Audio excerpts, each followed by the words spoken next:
Son pas est mal assuré, mais ce n'est pas par crainte du défi qu'il va relever.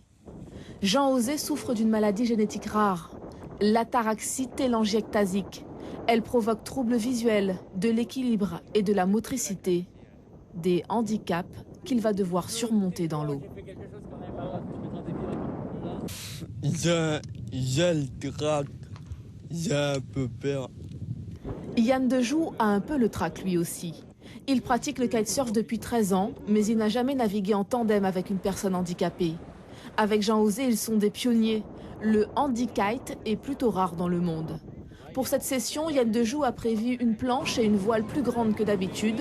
Sa seule inquiétude, c'est le vent, un peu faible. Il va donc d'abord partir seul, en repérage. Quand il y a moins de vent, du coup, on a moins de traction, donc moins d'équilibre. La planche est un petit peu plus difficile à contrôler et donc ça nous demande, du fait que l'aile est obligée de bouger, ça nous déséquilibre un petit peu tout le temps, donc c'est moins stable. Enfin, le décollage. Aidé par Yann, l'adolescent de 18 ans parvient à se placer sur la planche. Son handicap devient presque invisible.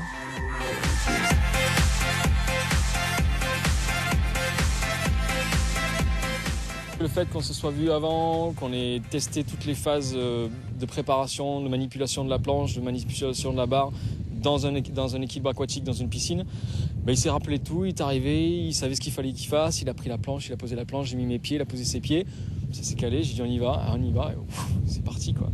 Sur le sable, une partie de l'équipe de l'Institut d'éducation motrice qui s'occupe de Jean-Osé et surtout les parents du jeune homme, ils n'ont pas lâché des yeux le tandem.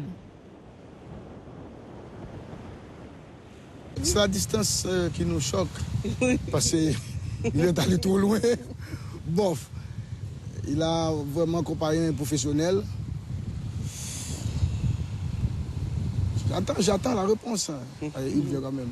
Vous êtes fier? Oui, tout à fait, oui. Très fier. Sur le plan purement pédagogique, c'est une ouverture encore sur un espace qui est le vent, donc on va faire des cours en amont sur les directions de vent, sur la mer, sur le courant. Jean-Osé a crié. Les émotions se sont bousculées. Impossible de savoir exactement lesquelles.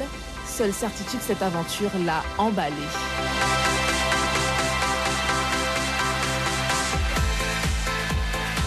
Et j'avoue, j'ai hâte de refaire. Vraiment, j'ai hâte. Je suis content. C'est sûr que ce soir, je dors bien. C'est sûr. L'expérience qu'a vécue Jean-Osé, c'est l'aboutissement de 2 ans de réflexion et de préparation pour Yann Dejoux. Le moniteur de kitesurf espère maintenant partager ses sensations avec d'autres enfants handicapés.